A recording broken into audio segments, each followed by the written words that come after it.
আসসালামু আলাইকুম। রাজধানী এটিএল কলেজের অনলাইন ক্লাসে আমার দ্বাদশ শ্রেণীর ব্যবসা শিক্ষা শাখার ছাত্রছাত্রীদেরকে স্বাগতম জানাচ্ছি। আমি সাজেদা বেগম, প্রভাষক ফিনান্স ব্যাংকিং ও বিমা ব্যবসা শিক্ষা বিভাগ। আশা করি তোমরা সবাই বাসায় ভালো আছো। আচ্ছা, তো আমরা আজকে তোমাদের অনলাইন ক্লাসের যে টপিক্সটা নিয়ে আলোচনা করছিলাম সেই টপিক্সেরই আজকে আরেকটি বিষয় নিয়ে আলোচনা করব, সেটা হচ্ছে আমাদের নৌবিমার যে অধ্যায়টি আমরা আছি দ্বিতীয় পত্রের। এটা হচ্ছে আমাদের দ্বিতীয় পত্রের একটি অধ্যায়। এই অধ্যায়টি হচ্ছে আমাদের দ্বিতীয় পত্রের 12তম অধ্যায়, যেটা আমাদের নৌবিমা। তো নৌবিমার আমি অনেকগুলো টিউটোরিয়াল তোমাদের করেছি। তো আজকে আমি যে বিষয়টি নিয়ে আলোচনা করব সেটা হচ্ছে সামুদ্রিক ক্ষতি এবং সামুদ্রিক ক্ষতির প্রকারভেদ। তো চলো শুরু করি। সামুদ্রিক ক্ষতিটা কি?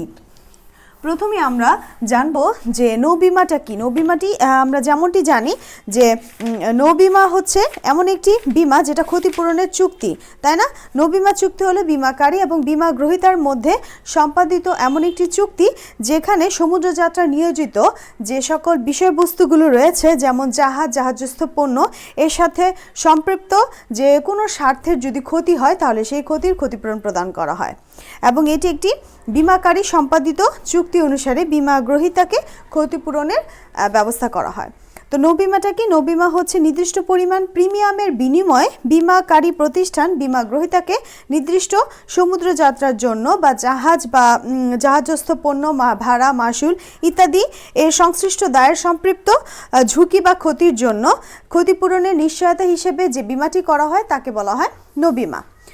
সাধারণত নৌযাত্রার সাথে জড়িত যে সকল বিষয়গুলো রয়েছে সেই সকল বিষয়ের ক্ষতির জন্য ক্ষতির নিশ্চয়তা স্বরূপ যে ব্যবস্থাটি গ্রহণ করা হয়ে থাকে তাকে বলা হয় নৌবিমা।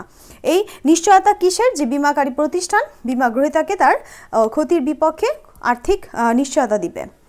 এজন্য নৌবিমাটাকে বলা হয় নিশ্চয়তা ক্ষতিপূরণের চুক্তি। তো এই নৌবিমার আমি আজকে তোমাদেরকে আলোচনা করব সেটা হচ্ছে সামুদ্রিক ক্ষতিটা কি। যেহেতু আমরা নৌবিমাতে আছি, তো নৌবিমা কিন্তু বিভিন্ন ধরনের সামুদ্রিক ক্ষতির সম্মুখীন হতে পারে। যেমন সামুদ্রিক জাহাজ বা নৌযান সমুদ্র পথে মালামাল নিয়ে চলাচলের সময় যে সময় প্রাকৃতিক বা অপ্রাকৃতিক যে কোনো ধরনের যে কোনো কারণে ক্ষতির যে সম্মুখীনটা হয় সেই সম্মুখীন ক্ষতির তাকে বলা হয় সামুদ্রিক ক্ষতি। সামুদ্রিক ক্ষতিটা হচ্ছে যখন জাহাজ বা জাহাজস্থ পণ্য মালামাল, যেটাকে আমরা বলি, যেমন ভাড়া হতে পারে, মাশুল হতে পারে। তো জাহাজস্থ পণ্য বা নৌযান সমুদ্র পথে মালামাল নিয়ে চলাচলের সময় যে প্রাকৃতিক বা অপ্রাকৃতিক যে সকল ক্ষতি রয়েছে সেই ক্ষতির সম্মুখীন হয় তাকেই বলা হয় সামুদ্রিক ক্ষতি। তার মানে এই ধরনের ক্ষতি কি হতে পারে? সামুদ্রিক বিপদও। তার মানে সামুদ্রিক বিপদ বা নৌবিপদ থেকে এরকম ক্ষতি উদ্ভব হয় বা সৃষ্টি হয়। তারপর যে সাধারণত জাহাজস্থ পণ্য ভাড়া, মাশুল এবং বিভিন্ন ধরনের এই সংক্রান্ত যে বিষয়গুলো এটার সংশ্লিষ্ট বিষয়। আরেকটি বিষয় রয়েছে যে নৌবিমার ক্ষেত্রে ক্ষতি হোক সেটা আংশিক হোক বা সম্পূর্ণ হোক, যাই হোক না কেন, ক্ষতি সংঘটিত হলেই ক্ষতিপূরণ প্রদান করা হবে। কিন্তু একটা বিষয় মাথায় রাখতে হবে, সেটা হচ্ছে বিমাকারী যে উল্লেখিত কারণে, তার মানে নির্দিষ্ট উল্লেখিত কারণ এবং সেই কারণেই যদি ক্ষতি হয়ে থাকে তাহলে বিমাকারী প্রতিষ্ঠান ক্ষতিপূরণ প্রদান করবে। এখন সম্পত্তি বা জীবনের ক্ষতির সাথে বিভিন্ন খরচের এক্ষেত্রে যুক্ত হয় কিন্তু। তাহলে আমরা বলতে পারি যে সমুদ্রে চলাচলরত জাহাজস্থ পণ্য এবং জীবন প্রাকৃতিক অপ্রাকৃতিক কারণে ক্ষতির সম্মুখীন হলে তাকে সামুদ্রিক ক্ষতি বলে। এখন এক্ষেত্রে প্রাকৃতিক কারণ বলতে আমরা বলতে পারি বিভিন্ন ধরনের সমুদ্রের ঝড় হতে পারে, জলোচ্ছ্বাস হতে পারে, অথবা বরফখণ্ড ধাক্কা লাগতে পারে, অথবা ঘূর্ণিবতও হতে পারে, ঘূর্ণিপাত হতে পারে, যে কোনো ধরনের ক্ষতি হতে পারে প্রাকৃতিক। সেই প্রাকৃতিক ক্ষতিগুলো যে হচ্ছে সেই সংঘটিত ক্ষতি থেকে যে ক্ষতির সম্মুখীন হচ্ছে বিমা গ্রহীতা, তাতে যা তার ক্ষতির নিশ্চয়তা হিসেবে যে চুক্তিটি করা হয় সেটা কিন্তু নৌবিমা। তো এই নৌবিমার ক্ষেত্রে সামুদ্রিক ক্ষতিটা কি আমরা একটু দেখব।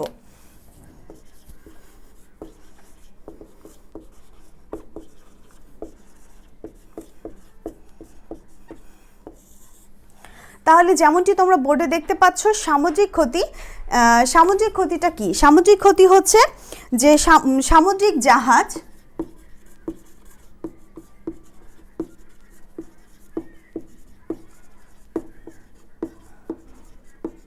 বা নৌযান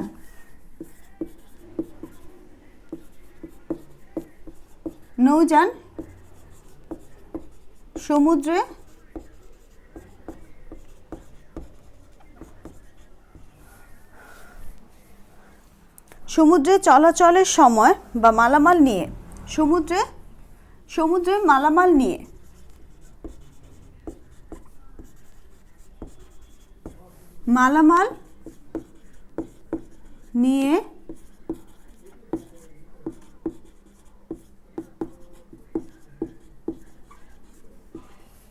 সমুদ্রে মালামাল নিয়ে চলাচলের সময় প্রাকৃতিক ও অপ্রাকৃতিক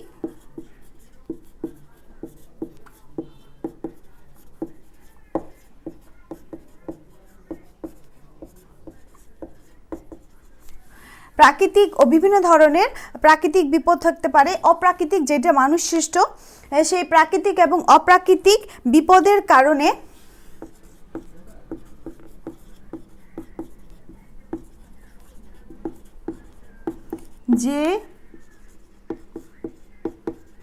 যে ধরনের ক্ষতির সম্মুখীন হয়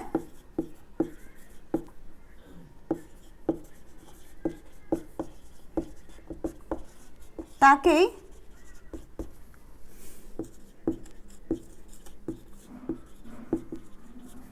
সামুদ্রিক ক্ষতি বলে।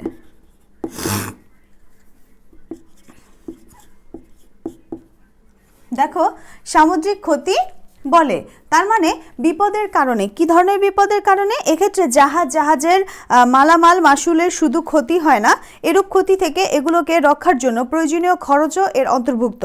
এরূপ ক্ষতি বিমা করা হলে তার দায় বিমাকারীর ওপর অর্পিত হয়। তার মানে এখানে সামুদ্রিক জাহাজ এবং নৌযান সমুদ্রে চলাচলের সময়, দেখো বিষয়টি কিন্তু একটু ক্লিয়ার করে দেখতে পাচ্ছ তোমরা, যে সমুদ্রে চলাচলের সময় দেখো সামুদ্রিক জাহাজ এবং নৌযান, সমুদ্রে যে আমাদের জাহাজ বা নৌযানগুলো চলাচল করে, সেই নৌযান বা জাহাজ চলাচলের সময় মানে কি নিয়ে চলাচল করে? মালামাল। সেই মালামাল নিয়ে চলাচলের সময় প্রাকৃতিক ও অপ্রাকৃতিক বিপদের কারণে যে ক্ষতির সম্মুখীন বা মুখোমুখি হতে হয় তাকেই বলা হয় সামুদ্রিক ক্ষতি। যেমন জাহাজের মধ্যে মালামাল থাকে, তার জাহাজের বিভিন্ন ধরনের ক্ষতি হতে পারে। জাহাজের মালামালের শুধু ক্ষতি হবে তা না, জাহাজের ক্ষতি হতে পারে, জাহাজের মাসুলের ক্ষতি হতে পারে, ভাড়ার ক্ষতি হতে পারে, যেটা আমরা জানি। শুধু জাহাজের মালামালেরই ক্ষতি হয় তা না, জাহাজের মাসুলেরও ক্ষতি হতে পারে। তো এই ধরনের ক্ষতির সম্মুখীন যে হচ্ছে, সেই ক্ষতিটা হতে পারে প্রাকৃতিক কারণে, সেই বিপদটা প্রাকৃতিক কারণে হতে পারে, আবার অপ্রাকৃতিক কারণে হতে পারে। প্রাকৃতিক কারণ বলতে যেমনটি আমরা বললাম, ঝড়, ঘূর্ণিপাত, তারপর হচ্ছে জলোচ্ছ্বাস, বড় ধরনের বরফখণ্ডের সাথে ধাক্কা লাগতে পারে। যেমনটি আমরা জানি অনেক আগে টাইটানিক নামের একটি জাহাজ ছিল, যেটা নাকি বরফখণ্ডের সাথে ধাক্কা লাগার কারণে জাহাজটি সমুদ্রে নিমজ্জিত হয়। তো এই ধরনের ক্ষতিও কিন্তু একটি প্রাকৃতিক ক্ষতি। তো অপ্রাকৃতিক ক্ষতিগুলো যেগুলো মানুষ সৃষ্ট, যেমন মানুষের দ্বারা যে কোনো ধরনের অসচেতনতার কারণে শর্ট সার্কিটের আগুন লাগতে পারে জাহাজের মধ্যে, অথবা মানুষের নাবিকদের ভুলের কারণে। তো এই ধরনের অপ্রাকৃতিক ক্ষতিগুলোর সম্মুখীন হতে হয় সাধারণত বিমাকারী প্রতিষ্ঠান এর ক্ষতিপূরণ দেয়। কখন দেয়? যখন এই ক্ষতির বিপক্ষে নিশ্চয়তা হিসেবে যে চুক্তিটি করা হয় সেটাকে বলা নৌ চুক্তি, মানে নৌ বিমা চুক্তি। তো এই সামুদ্রিক ক্ষতি যখন সংঘটিত হয় তখন কিন্তু উল্লিখিত কারণে ক্ষতি হলে বিমাকারী প্রতিষ্ঠান তার ক্ষতিপূরণ প্রদান করে থাকে। তো এই বিষয়গুলো সাধারণত যদি এরকম ক্ষতি হয় তাহলে এই ক্ষতির যে ঝুঁকি সেটা কার উপর অর্পণ করা হয়? বিমাকারী প্রতিষ্ঠানের উপর।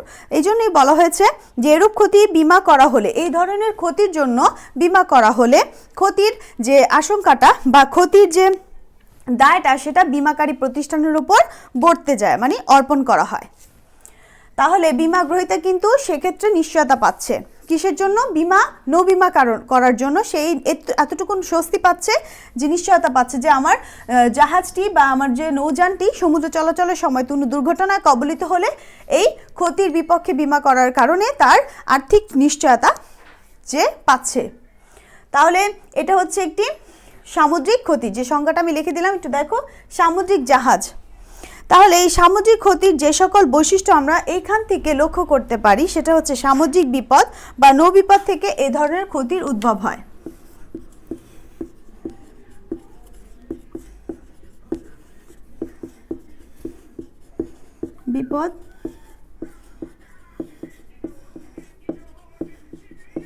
বিপদ থেকে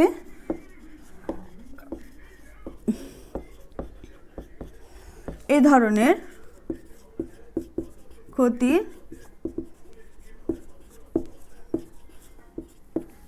দেখো সামুদ্রিক বিপদ বা নৌবিপদ থেকে এই ধরনের ক্ষতির উদ্ভব হয়। এই সংজ্ঞাটি থেকে আমরা কিছু বৈশিষ্ট্য লক্ষ্য করতে পারি। যেমন এই ধরনের ক্ষতিটা কোথা থেকে আসছে, ওই যে বললাম সামুদ্রিক বিপদ বা নৌবিপদ, সেটা প্রাকৃতিক বা অপ্রাকৃতিক কারণ হতে পারে। তাহলে সামুদ্রিক বিপদ বা নৌবিপদ থেকে এই ধরনের ক্ষতির সৃষ্টি হয়, এটা একটা বৈশিষ্ট্য, তাই না? তারপরে বৈশিষ্ট্য হচ্ছে এরূপ বিপদ প্রাকৃতিক বা অপ্রাকৃতিক যে কোনো কারণে হতে পারে।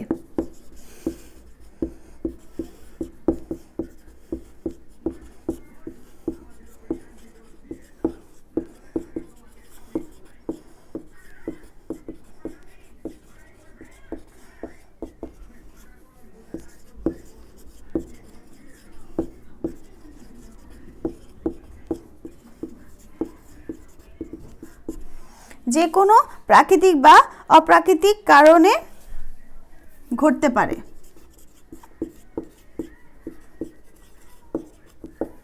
আরেকটি বৈশিষ্ট্য আমরা লক্ষ্য করতে পারছি, এটা যেমনটি বললাম প্রাকৃতিক এবং অপ্রাকৃতিক কারণে এই ধরনের বিপত্তি ঘটতে পারে, তাই না?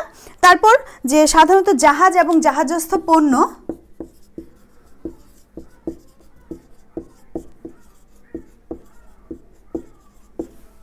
সাধারণত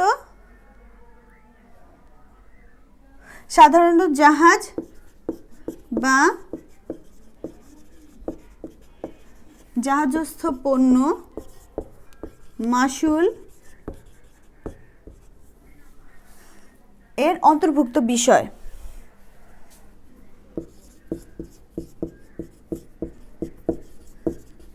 ইত্যাদি।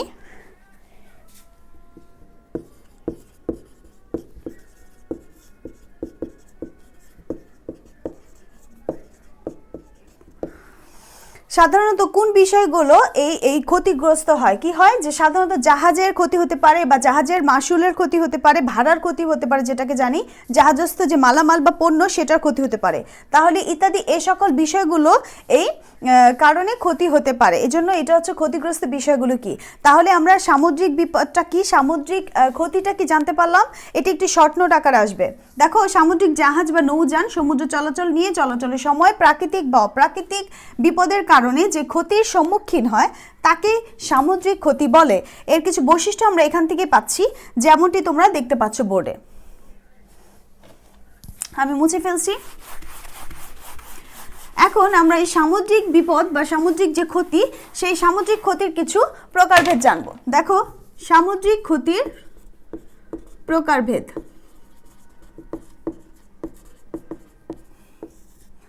সামুদ্রিক ক্ষতিটা কি এটা আমরা জানলাম। তো এই সামুদ্রিক ক্ষতির কিছু প্রকারভেদ রয়েছে।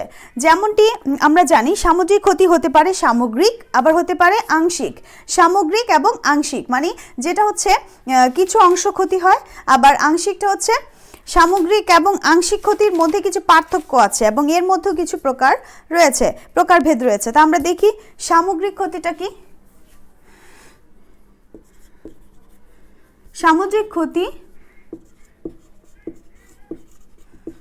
সাধারণত দুই ধরনের।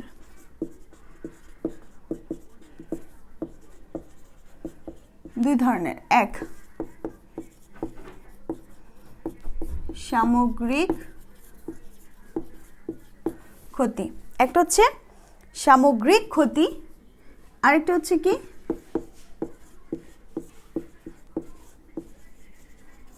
আংশিক ক্ষতি। দেখো দুটির মধ্যে সামগ্রিক ক্ষতিটা কি একটু লক্ষ্য করো। আমরা দেখতে পাবো আমাদের দেখো সামগ্রিক ক্ষতি, এটা কি বলেছি সামগ্রিক ক্ষতি মানে সম্পূর্ণরূপে ক্ষতি হচ্ছে। আরেকটা হচ্ছে আংশিক ক্ষতি মানে কিছু ক্ষতি হচ্ছে আবার কিছুটা ক্ষতি হয়নি। তার মানে সামগ্রিক ক্ষতিটা কি আমরা আগে এটা জানি। সামগ্রিক ক্ষতি বলতে যখন জাহাজ জাহাজস্থ পণ্য মাশুল যদি সামগ্রিকভাবে বা সম্পূর্ণভাবে ক্ষতিগ্রস্ত হয়, মানে জাহাজের নৌযানের সাথে নৌ বিপদের সাথে জড়িত নৌ বিপদের সাথে জড়িত বিষয় কি কি? জাহাজ, পণ্য, মাশুল ইত্যাদির বিষয় সমূহের সম্পূর্ণভাবে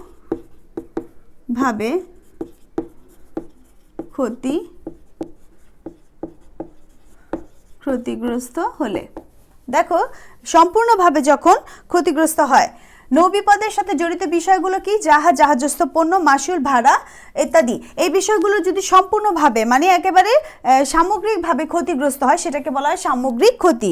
এই সামগ্রিক ক্ষতির ক্ষেত্রে আবার দু ধরনের হতে পারে। এটা আবার আমরা দুটি ভাগে বিভক্ত করতে পারি। একটা হচ্ছে প্রকৃত সামগ্রিক ক্ষতি,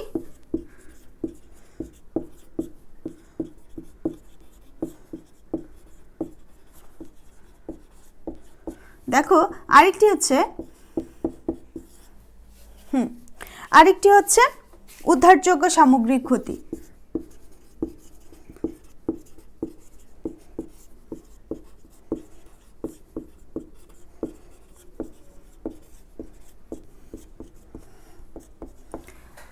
এই সামগ্রিক মানে সম্পূর্ণরূপে যে ক্ষতিটা হচ্ছে, একেবারে জাহাজের সম্পূর্ণ ক্ষতি হয়ে যাচ্ছে।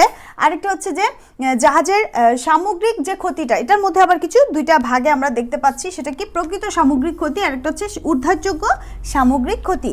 এই প্রকৃত সামগ্রিক ক্ষতিটা কি?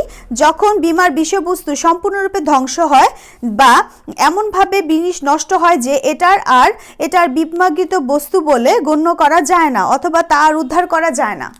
মানে এখান থেকে আর কোনো প্রকার কিছু উদ্ধার করা যায় না, একেবারে সম্পূর্ণরূপে বিনষ্ট মানে নষ্ট হয়ে গেছে। যেমন জাহাজটা, যেমন টাইটানিকের কথাই বলি, টাইটানিক জাহাজ কিন্তু কিছুটা হলেও উদ্ধার করা হয়েছে। সেখান থেকে এখন বিজ্ঞানীরা বিভিন্ন ধরনের কলাকৌশল ব্যবহার করে সেখান থেকে অনেক কিছু উদ্ধার করতে পারছে। প্রত্নতাত্ত্বিক অনেক জিনিস সেখানে উদ্ধারযোগ্য হয়েছে। কিন্তু এমন একটি জিনিস যেটা একেবারে সম্পূর্ণরূপে বিনষ্ট হয়ে যায়, যেমন জাহাজটি যদি অগ্নিকাণ্ডে একেবারে ধ্বংস হয়ে যায়, পুরা জাহাজের যদি কোনো কিছুই উদ্ধার করা সম্ভব নয়, সেটাকে বলবো প্রকৃত সামগ্রিক ক্ষতি। মানে যখন কোনো বিমার বিষয়বস্তুর সম্পূর্ণরূপে ধ্বংস হয়ে যায়, তার মানে যখন বিমার বিষয় বস্তুর সম্পূর্ণরূপে ধ্বংস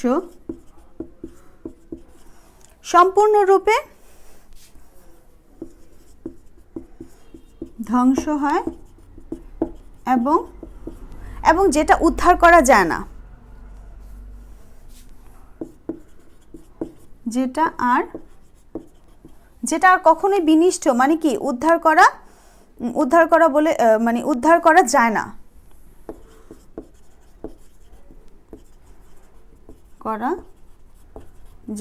আমি কিন্তু একটু সংক্ষেপে আকারে বুঝাচ্ছি। দেখো, যে বিমার বিষয়বস্তুটি সম্পূর্ণরূপে ধ্বংস হয়ে যায় মানে একবারে নষ্ট হয়ে যায়, যেটা বিমা হিসেবে কোনো একটি বিমাকৃত বস্তু হিসেবে সেটা বলাই যায় না এবং যেটা আর কখনো উদ্ধারও করা যায় না, তাকে বলা হয় প্রকৃত সামগ্রিক ক্ষতি। ঠিক আছে? আর যেটা আমরা এখন জানবো সেটা হচ্ছে উদ্ধারযোগ্য সামগ্রিক ক্ষতি। 2 নম্বরটা কি? উদ্ধারযোগ্য সামগ্রিক ক্ষতি। এটা দেখো, উদ্ধারযোগ্য সামগ্রিক ক্ষতি বলতে যখন বিমার বিষয়বস্তু প্রকৃতপক্ষে সম্পূর্ণরূপে ধ্বংস হয় না, কিন্তু আইনের দৃষ্টিতে ও বাস্তব কারণে তাকে সম্পূর্ণ ধ্বংসপ্রাপ্ত হিসেবে গণ্য করা হয়, তখন তাকে উদ্ধারযোগ্য সামগ্রিক ক্ষতি বলে। এই ধরনের ক্ষতির ক্ষেত্রে জাহাজস্থ পণ্য তার অংশবিশেষ উদ্ধার করা সম্ভব হলেও উদ্ধারযোগ্য সম্পত্তির মূল্যের চেয়ে উদ্ধারের খরচ বেশি পড়ে যায়। মানে এখানে কিছুটা উদ্ধারযোগ্য ক্ষতি, মানে এখানে যে আমি যোগ্য বলতে বোঝাচ্ছি, একটু দেখো এখানে সম্পূর্ণরূপেই ক্ষতি হয়েছে কিন্তু কিছুটা উদ্ধার করা গিয়েছে। এখানে বলতে গেলে এখানে কিছুটা উদ্ধারযোগ্য রয়েছে। যখন একটি বিমার বিষয়বস্তুটির সম্পূর্ণরূপে ক্ষতি হয় এবং সেখান থেকে কিছু অংশ উদ্ধার করা যায় তখন সেটাকে উদ্ধারযোগ্য সামগ্রিক ক্ষতি বলে। কিন্তু আইনানুগ দৃষ্টিকোণ থেকে এই ধরনের ক্ষতির বেলায় কোনো প্রকার ক্ষতিপূরণ দেওয়ার থেকে তার কি বলে জানো, আয় থেকে ব্যয় বেশি হয়ে যায়। তার মানে যে বিষয়টি উদ্ধার করতে যাওয়া হয় সে উদ্ধারযোগ্য ক্ষতিপূরণটা বেশি হয়ে যায়। তার মানে এখানে যে বিষয়টি উদ্ধার করা হবে সে উদ্ধারের খরচ বেশি হয়ে যায়।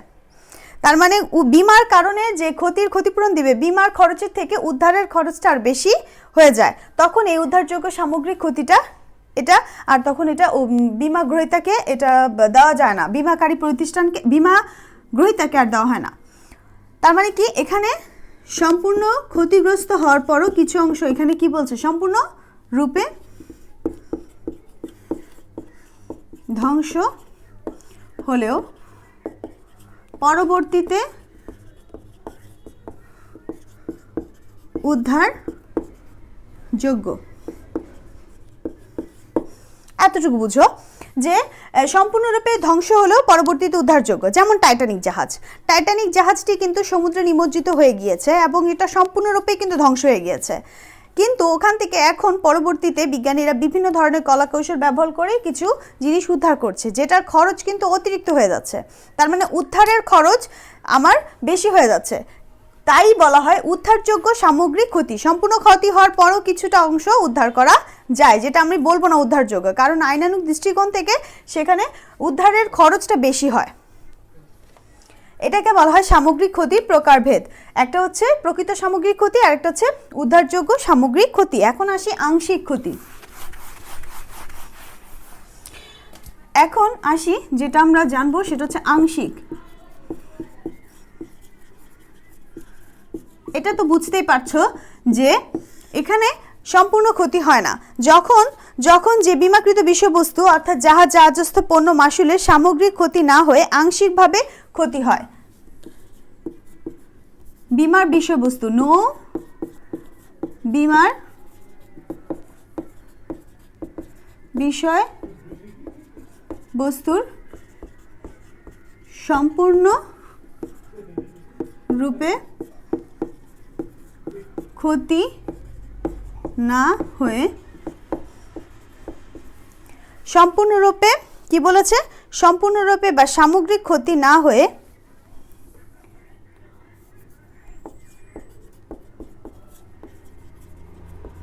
আংশিকভাবে ক্ষতি সংঘটিত হয় তাকে আংশিক ক্ষতি বলে। যেমন এখানে কিন্তু নৌবিমার যে বিষয়বস্তু, যেমন জাহাজস্থ পণ্য মাসুল বা ভাড়া যেটাই হোক না কেন, সে বিষয়টির সম্পূর্ণ ক্ষতি হয় না, এখানে আংশিকভাবে ক্ষতি সংঘটিত হয়, তখন তাকে আংশিক ক্ষতি বলে। আংশিক ক্ষতির ক্ষেত্রে আবার কিছু বিষয় আমরা দেখতে পাই, যেমন বিশেষ আংশিক ক্ষতি, আরেকটা হচ্ছে সাধারণ আংশিক ক্ষতি। তাহলে এটার একটি প্রকারভেদ কি, বিশেষ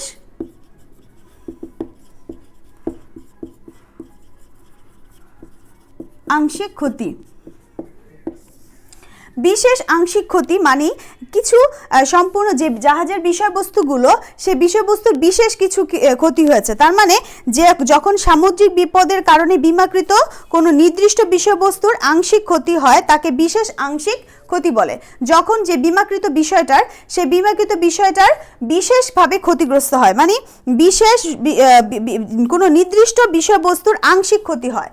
যে বিষয়টি নিয়ে আমি বিমা করেছি সেই নির্দিষ্ট সামুদ্রিক বিপদের কারণে বিমাকৃত কোনো নির্দিষ্ট বিষয়বস্তুর আংশিক ক্ষতি হলে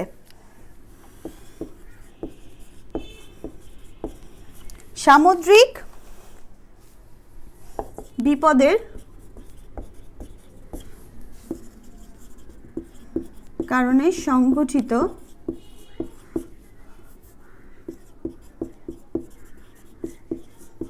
সামুদ্রিক বিপদের কারণে যে সংঘটিত বিমাকৃত বিষয় বস্তুর কোনো নির্দিষ্ট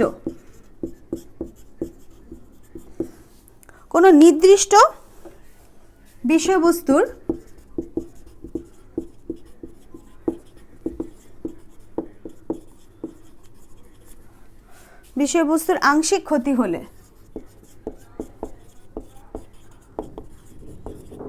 তাকে বিশেষ আংশিক ক্ষতি বলে। দেখো এখানে যে বিষয়বস্তুটি, যেমন ধরো জাহাজের মালামালের যে বিশেষ বিষয়বস্তুটা হচ্ছে জাহাজের মালামাল। বিমা করা হয়েছে জাহাজ, এবং জাহাজের মালামালের সম্পূর্ণ ক্ষতিগ্রস্ত হয়নি, কিছু অংশ ক্ষতি হয়েছে এবং কিছু অংশ উদ্ধার করা গিয়েছে। তো যে উদ্ধারযোগ্য বিষয়টি তার মানে আংশিক ক্ষতিগ্রস্ত হয়েছে।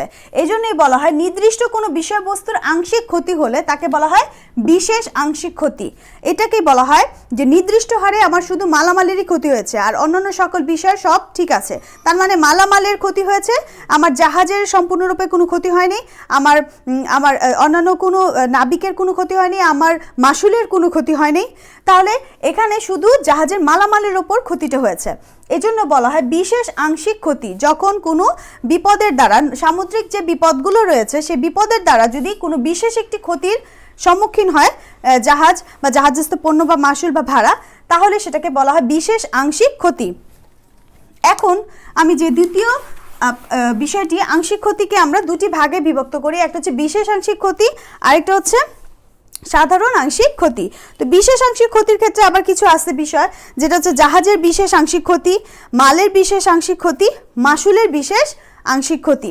তার মানে এই বিশেষ আংশিক ক্ষতিকে আমরা আবার তিনটি ভাগে ভাগ করি, একটা হচ্ছে জাহাজের বিশেষ ক্ষতি, জাহাজের মালের বিশেষ ক্ষতি, আরেকটা হচ্ছে মাসুলের বিশেষ ক্ষতি। তার মানে জাহাজের সাথে বিষয়বস্তু যে তিনটি, জাহাজের মালামাল, জাহাজের মাসুল মানে ভাড়া, তাহলে এই তিনটা বিষয়ের কিছু বিশেষ ক্ষতি হলেই তাকে বলা হয় বিশেষ আংশিক ক্ষতি। এখন আমি জানবো সাধারণ আংশিক ক্ষতিটা কি, যেটা হচ্ছে আংশিক ক্ষতিরই আরেকটি প্রকারভেদ। সাধারণ আংশিক ক্ষতি। সাধারণ আংশিক ক্ষতিটা বলতে যখন বিপদের সময় সমুদ্র যাত্রা সংশ্লিষ্ট সকল পক্ষের স্বার্থ রক্ষা করার জন্য স্বেচ্ছায় বা যুক্তিসঙ্গতভাবে যে ত্যাগ স্বীকার করতে হয় তাকে বলা হয় সাধারণ আংশিক ক্ষতি। তার মানে এখানে কিন্তু যে জাহাজস্থ পণ্য মাসুল এই বিষয়বস্তুর মানে নৌবিমার সাথে সম্পৃক্ত যে বিষয়বস্তুগুলো রয়েছে সেই বিষয়বস্তুগুলোর মধ্যে যে ক্ষতিটা হয় সেটা স্বেচ্ছায় হয়। তার মানে যে যুক্তিসঙ্গত বা স্বেচ্ছায় যে ত্যাগ স্বীকার করা হয়, তার মানে এই ক্ষতিটা কিন্তু স্বেচ্ছায় হচ্ছে, মানে স্বেচ্ছায় বা ত্যাগ স্বীকার, স্বেচ্ছায় বা ত্যাগ স্বীকার। তার মানে যে ক্ষতিটা সংঘটিত হচ্ছে জাহাজের নাবিকের বা জাহাজের মালামালের যে মালিক সেই তার স্বেচ্ছায় বা তার ত্যাগ স্বীকারের মাধ্যমে যে ক্ষতিটা সংঘটিত হচ্ছে তাকে বলা হয় সাধারণ আংশিক ক্ষতি। এতে কি হয়, এই ধরনের ক্ষতি কিন্তু মানুষ স্বেচ্ছায় করে। যখন দেখা যায় যে জাহাজের অতিরিক্ত, একটি উদাহরণ দেই, জাহাজের অতিরিক্ত যখন মালামাল হয়ে যায় তখন কিন্তু জাহাজ এমন একটি, ধরো কোনো একটি সামুদ্রিক বিপদের সম্মুখীন হলো, এখন অতিরিক্ত মালামালের কারণে জাহাজটি সমুদ্রে নিমজ্জিত হতে পারে, ডুবে যেতে পারে। সেই আশঙ্কায় জাহাজের নাবিক কি করে, তার স্বেচ্ছায় তার মালামালের কিছু অংশ সমুদ্রে নিক্ষেপ করে বা ফেলে দেয়, তখন সেটাকে বলা হয় স্বেচ্ছায় তার মালামালের সাংশিক ক্ষতি। এটাকে বলা হয় স্বেচ্ছায় বা ত্যাগ স্বীকার। এটাকেই আমরা সাধারণ আংশিক ক্ষতি হিসেবে বলতে পারি। এই ধরনের ক্ষতিগুলো সাধারণত তিনটি ধরনের হয়ে থাকে, একটা হচ্ছে ত্যাগ স্বীকার, আরেকটা হচ্ছে গচ্চা, আরেকটা হচ্ছে আনুষঙ্গিক খরচ। একটা হচ্ছে ত্যাগ স্বীকার, আরেকটি হচ্ছে গচ্চা, আর 3 নম্বরটি হচ্ছে আনুষঙ্গিক খরচ।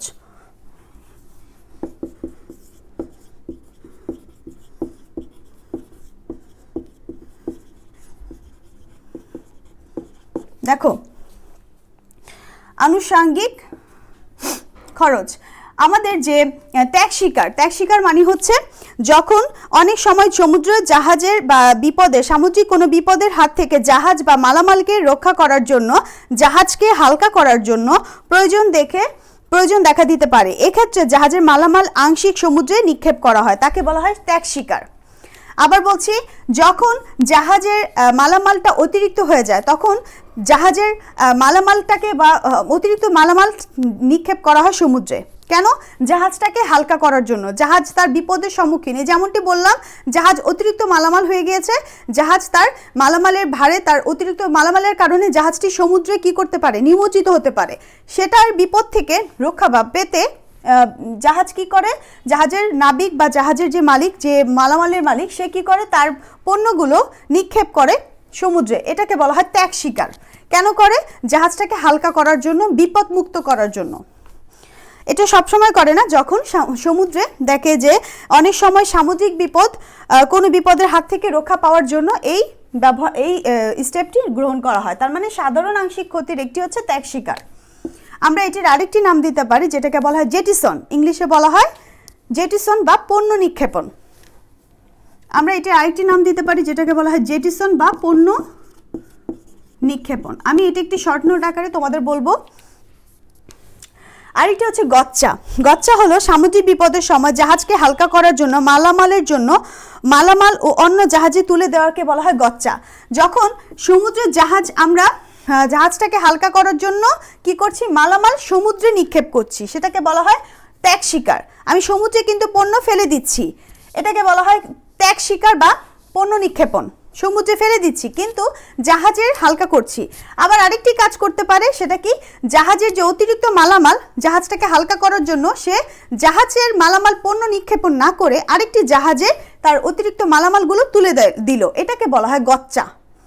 গচ্চাটা কি? যখন অতিরিক্ত মালামাল জাহাজটাকে বিপদমুক্ত করার জন্য, হালকা করার জন্য জাহাজের অতিরিক্ত মালামাল অন্য একটি জাহাজে তুলে দেওয়া হয়, সেটাকে বলা হয় গচ্চা। তাহলে দুইটা বিষয় কিন্তু আলাদা। এটাতে সমুদ্রে ফেলে দেওয়া হয়, নিক্ষেপ করা হয়, আর এটা হচ্ছে আরেকটি জাহাজে তুলে দেওয়া হয়।